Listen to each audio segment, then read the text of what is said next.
Hello again everyone, and welcome to part 2 of the inventory and crafting system for an RPG or survival style game in Unreal Engine 4. Today I hope to get the player character able to pick up items, and we'll add them to the inventory and see if we can get any further.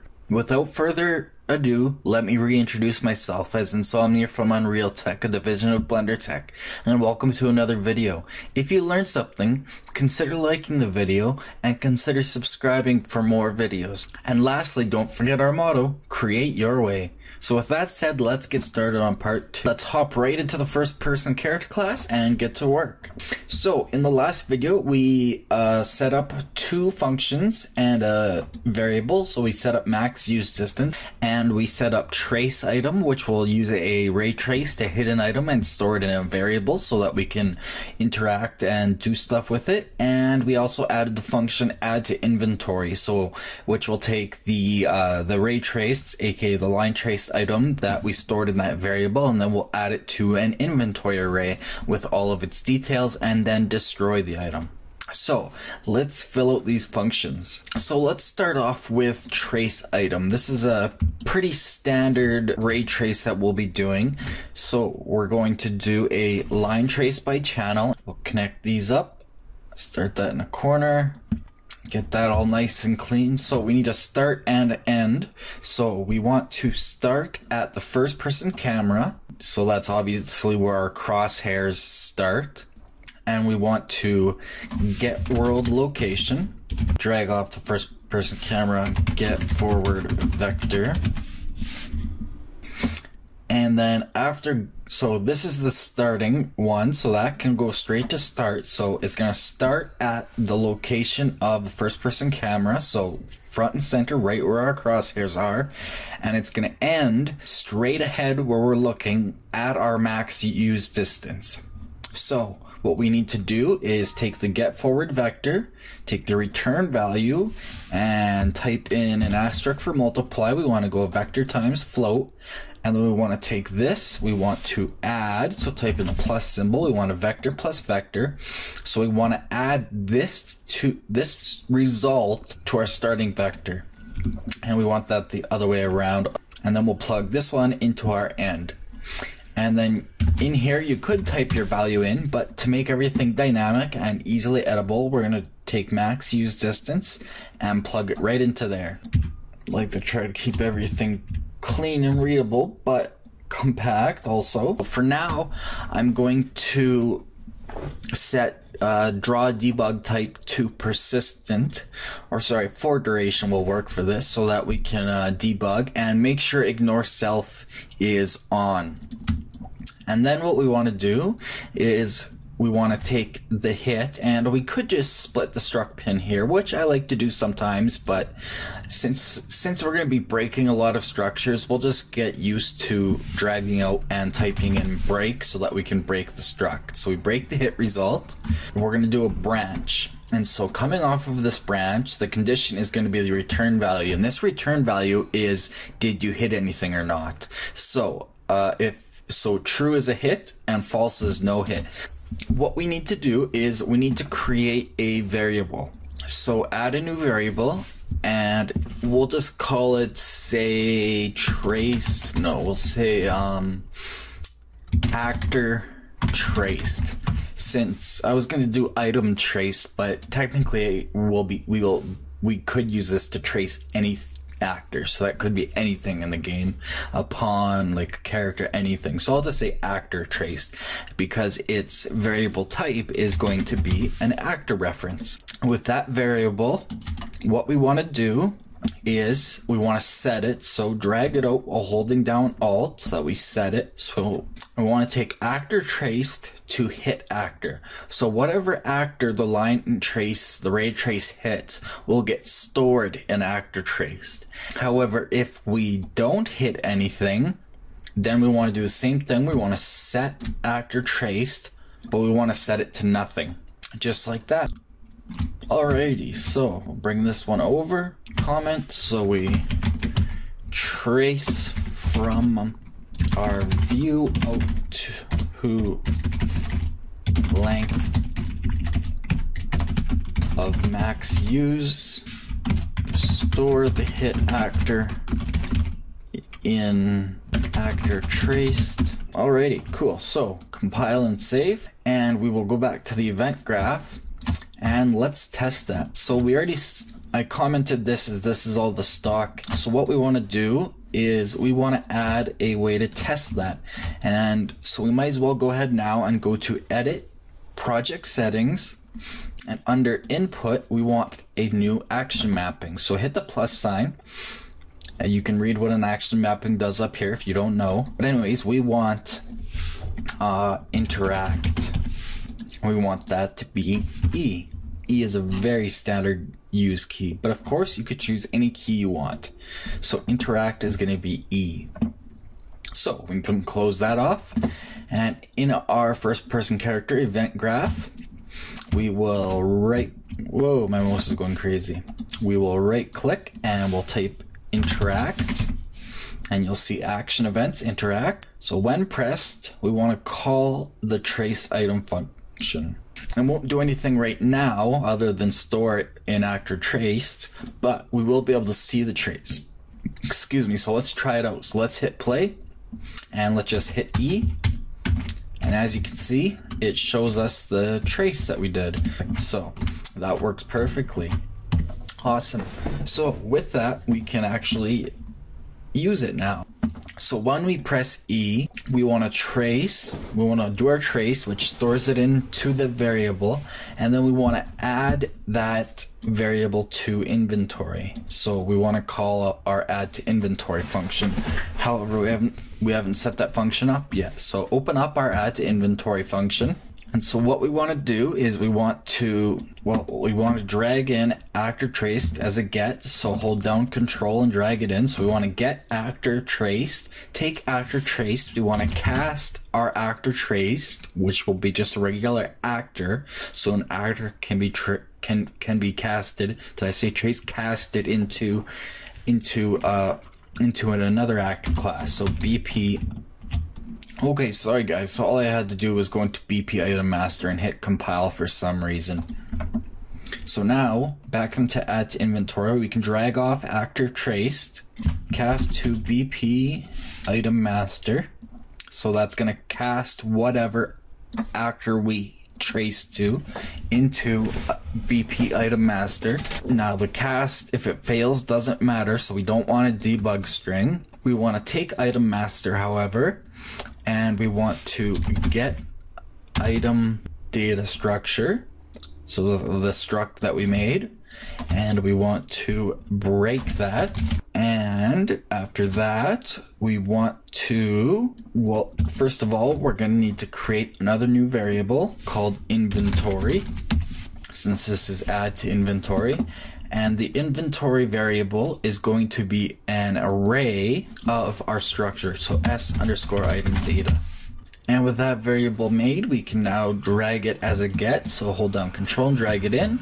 So we have our inventory array, and we want to drag off that and type add. So we want to add after we cast to the inventory array. And what do we want to add? Well, we want to make a structure item data, and we want to just plug all of these in. Perfect. Now something very important I'm going to bring up here, and I'm in fact going to leave a comment here. I make a comment right here, hold down C and click, and you get a comment. I want to make this bright red. I want it to be known and made clear that anytime we add a new variable to item data struct, we need to come to this function and connect the new wires for it to function. Let me show you an example just because this is very important. So I'm going to compile and save. However, now if I took our item data structure, if I added a new variable called item health, when we go back there is now a new one, but it doesn't automatically connect it because it doesn't, well, obviously it's not going to assume that you just want to have that in your when you make it. So if you do, which you most likely would, you'll need to come in and reconnect this and recompile it every time you go and add a new part to your structure. But I'm going to delete that since we're not working with item health right now. But I just want to make that very clear. So that's compiled and saved. So now that should work just like it. We can comment that when the player presses the interact button, it traces to where we are looking and stores the hit actor in our inventory. That is not going to do anything visually in its own. All that's doing is the logic right now. So we need to go a little bit further, obviously. Sorry, I'm forgetting something very important. After we add it to our inventory, we want to destroy it. So destroy actor. And the actor we want to destroy is the actor that we targeted, the one that we traced. So that way it looks like we picked it up because it gets destroyed. Let's find out if this is working or not. Compile and save. So BP item master, that's our master class. So let's right click, create blueprint based on this. And let's go back to the editor and rename that as BP underscore, whatever your naming convention is. I'm gonna call this box. We'll have a box, BP box. So let's edit that. Actually, let's just add component cube and compile and save. And then go to class defaults and let's give it some details. So item name will be a box. We'll just say box. Its weight we'll say is 5 kilograms. Pretty heavy box. Item details. This is a cube shaped box that can do many things. It's a great box. And thumbnail. I don't have one, so what we're gonna do is we're just gonna open up MS Paint and we're gonna get a 128 by 128 image. You know what? I'm gonna cheat and I'm gonna zoom in on our cube. I'm gonna turn off the grid. I'm gonna go Control Alt print screen to get an actual picture of it. Go back into Paint and then I'm gonna paste that. I'm gonna zoom out and get the cube picture. I'm gonna select it and copy it. And then I'm just gonna resize that to 128 by 128. Turn off maintain aspect ratio, 128 by 128. There, perfect, that's our box. So I'm gonna file save as PNG, save it to your directory that you're working in. So go find your image and drag it into your content browser. We'll make a new full folder. Whoops, not in here. Well, it doesn't matter. I'll make a new folder called thumbnails. Or we could even go item thumbnails. So I'm going to find that file and I'm going to drag it right into there. So we can go into our box item and now we can give it an actual thumbnail. Thumb box. Perfect. So we have its name, weight, details, and thumbnail. And it's got a mesh. So compile and save. We can drag it into the level now. Oops, I just totally replaced that material. That was dumb. We want to take our blueprint, that is. Perfect. Let's play. And now let's aim at it and press E. And there you go, it disappears.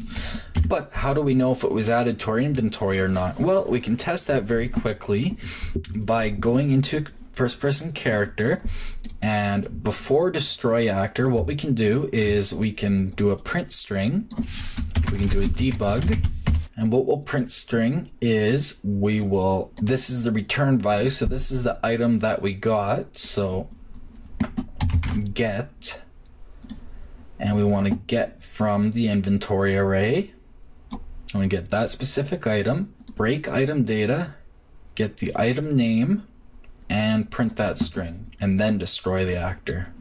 So this is just a debug. File and save, and we'll play one last time. So hit E, and we should get the item name in the top left corner. Box. Perfect. So technically a box is in our inventory. Just wanted to make sure that it does work. In fact, I forgot to comment this. And destroy the actor. that function is done. So compile and save.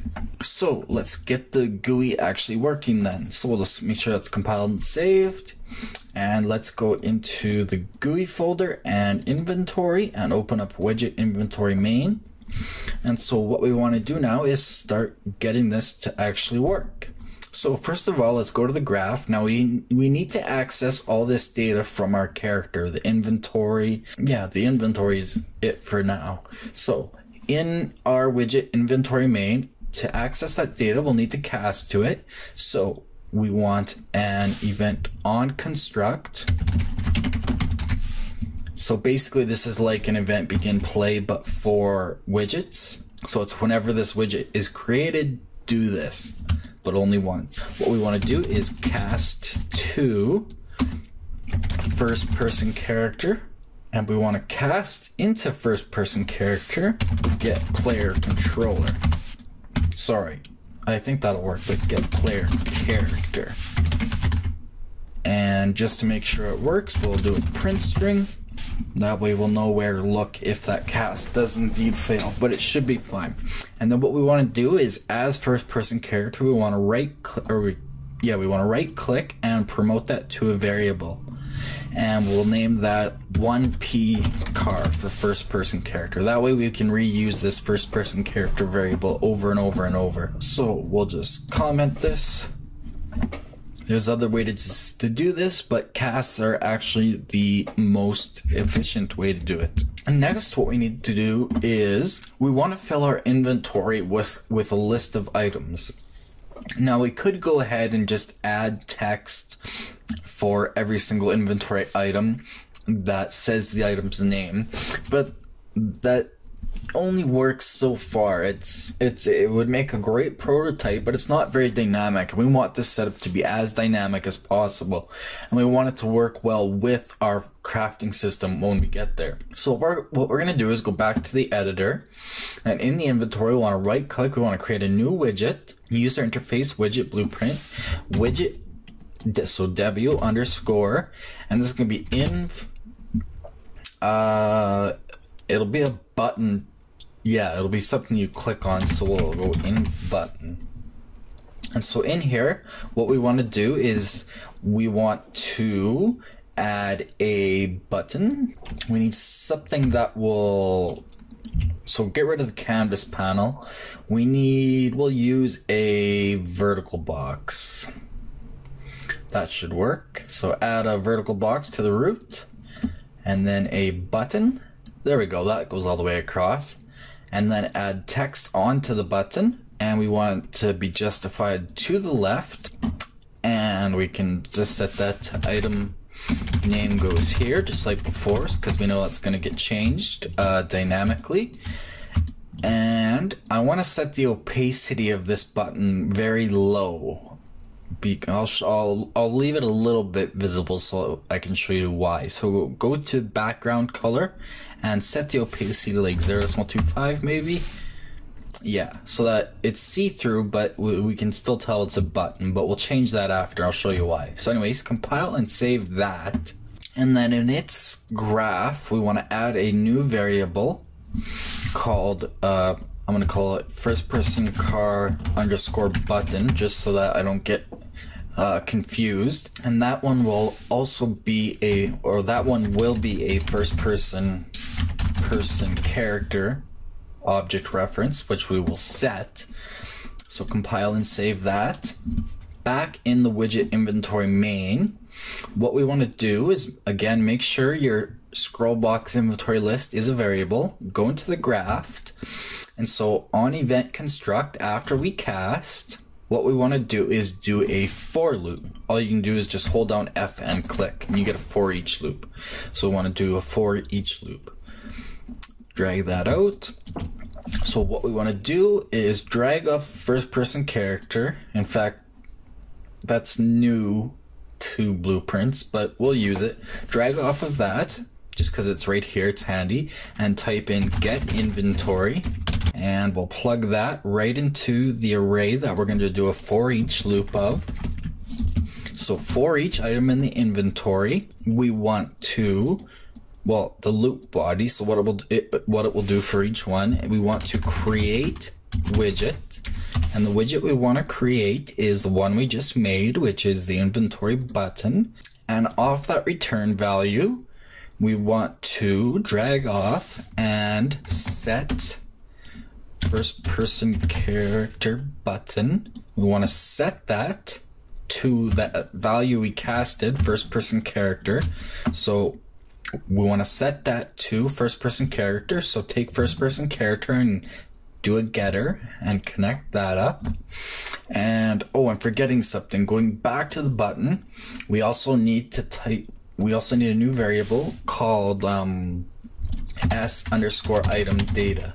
That structure, we need to set that here too, and that will be an s_item data structure. So compile and save that and go back to the inventory main widget.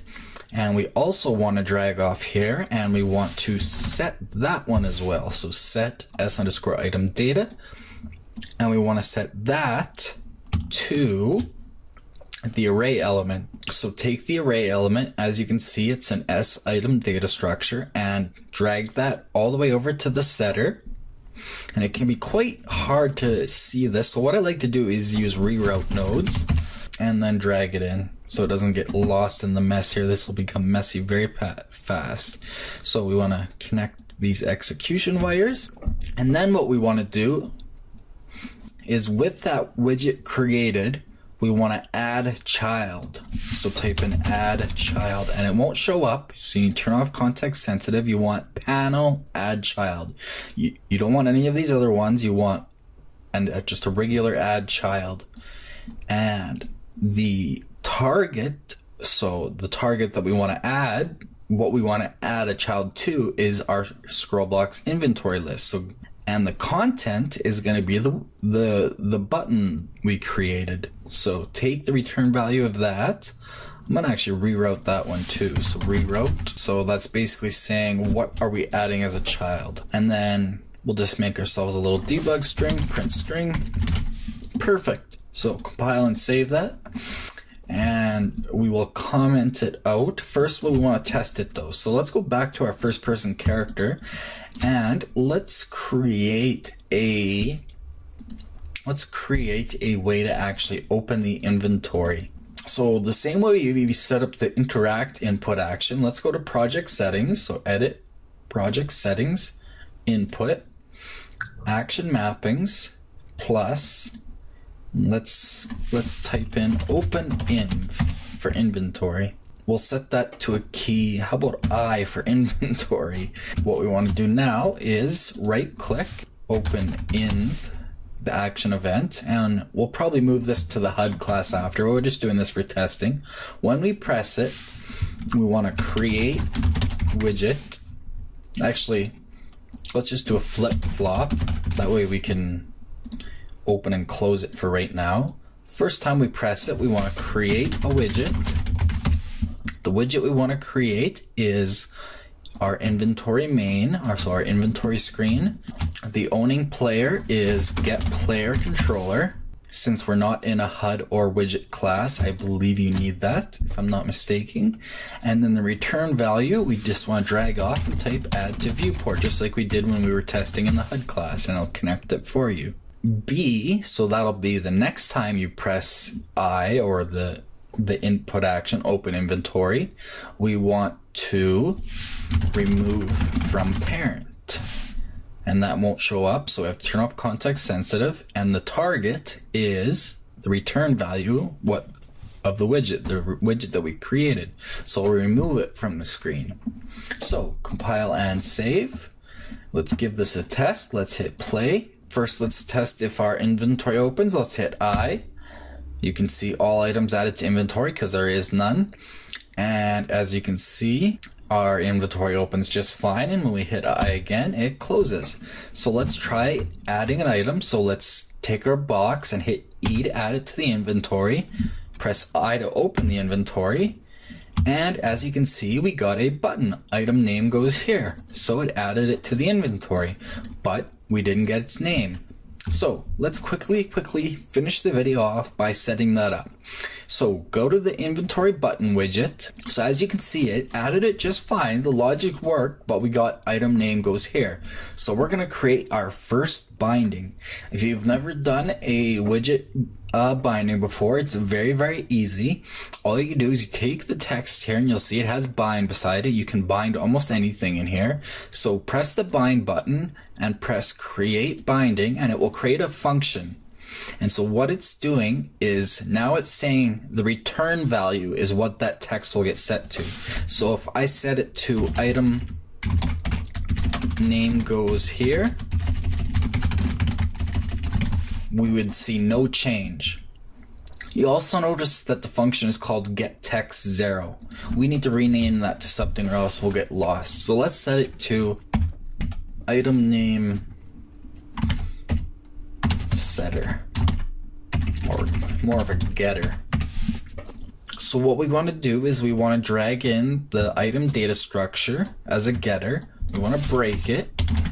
Then we want to take the item name and drag it to the return value, so it'll cast a string to a text. Compile and save. And so since in the main widget we set item data to whatever the structure is for this specific element that we're using in the inventory array, we're setting it in there for each button.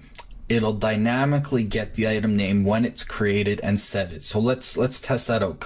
So now when we get that box and hit I, as you can see, we have a box in our inventory. Now this is where I was talking about the button. As you can see, it leaves us with a gray, and I find that quite ugly. In fact, we need it to be a button so that we can click on it to get its details, but I don't like the fact that we can see it. I like it to be completely transparent. So set the alpha to 0, compile and save, play, E to pick up, I, and there you go. Now it's still a box. As you can see, we can still click on it, but that way it's more of a list like it should be. It's a list of buttons, but we just aren't able to see the button. However, later, maybe in an extra bonus lesson, we'll make so that the selected item is actually, it changes color, and that way it has a bit more, I don't know what you want to call it, a bit more flourish to it. Anyways, so let's quickly just test that with a couple different items. So let's go to actor and BP item master, right click, create blueprint based on this. Let's rename that to BP sword. Let's add a static mesh. Sorry, I forgot I didn't add starter content. Let's add a cylinder. And let's resize that to 0.1 by 0.1. Unlock this by 1. So that'll be our sword for now. Then go to class defaults as before. We'll say sword. Its weight will be 2.5 kilograms. This sword is very sharp and good for slashing and hacking. We don't have a thumbnail, so we'll just use the box thumbnail. I won't waste time creating another one. You saw how to do that. I might import some next time. So compile and save. And drag our sword in. And let's see what happens. Let's see if we can pick both of them up. So we'll pick up our box. We'll pick up our sword. We'll open our inventory. And there you go. We have a box and a sword. And let's just quickly test. Let's create 3 swords and 2 boxes. I'll pick up a box, 2 swords, then a box, then a sword. So as you can see, we have box, sword, sword, box, sword, just like I picked it up. Now, this works for some games. However, most games you want it so that some items, like a sword, would work like that, but things like, say, if you were building a survival game, you would want things like, say, I don't know, sticks to be able to do what's called item stacking. And that's basically so that all of, let's say our boxes were allowed to stack, then we would have 2 boxes, sword, sword, sword. Or if for some reason you wanted it to be able to have your swords to stack, you would have 3 swords, box, box. Or if you wanted both to stack, you would have 2 boxes and 3 swords. So we'll make sure that we add that in the coming videos. So anyways, now we're actually getting some logic in there. Some stuff is actually working. So these videos, like I said, are quite long. It's quite an in-depth tutorial. But now we actually have a working inventory that adds children widgets. So let's comment this out before I leave us off here and let you know what we'll be doing next. So basically what we do is we get the current inventory array, and then we'll take this whole thing and we'll take this whole thing, since it's a loop, and comment it for each item in the inventory. Should be for each actor technically, but for each item in the inventory, create a widget for it, set its variables, most importantly s item data, then add it to the scroll box inventory list widget container. So that's what this whole little bit does here, and we could functionize it, but we will be doing some major modifications. And we don't need that debug string since we know that it works. So there. So now that that's out of the way, we have everything set up to start actually making our inventory get item information.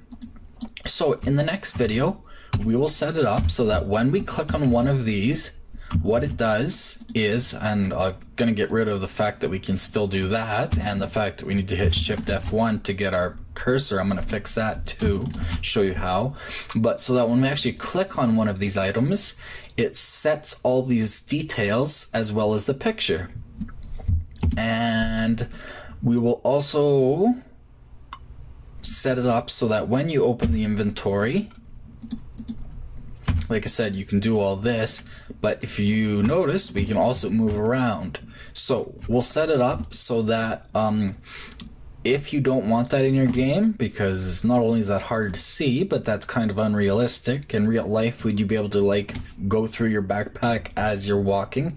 Well, I'll show you how to set it up so that you can stop player movement while the inventory screen is open, and we'll move that to the HUD as well, where it should be. So anyways, that is it for this video. I think, yeah, so we'll leave it off there. We now have an actual functioning inventory, and now you know how to create children items. So make sure everything's saved. And yeah, we'll see you guys in the next video, where we actually set all the item details in the screen when you click on one of the items buttons. And then we'll move on to item stacking, and then our inventory will be done and we can go on to the crafting. So, thanks for watching from the team here at Unreal Tech, a division of BlenderTech.com. If you enjoyed this video and learned something, please like it. Don't forget to subscribe for more videos. We're on social media on the links on your screen. If you disliked this video for some reason, please tell us why so we can continually improve based on your community input. We also take requests, so we'll see you next time. Remember, create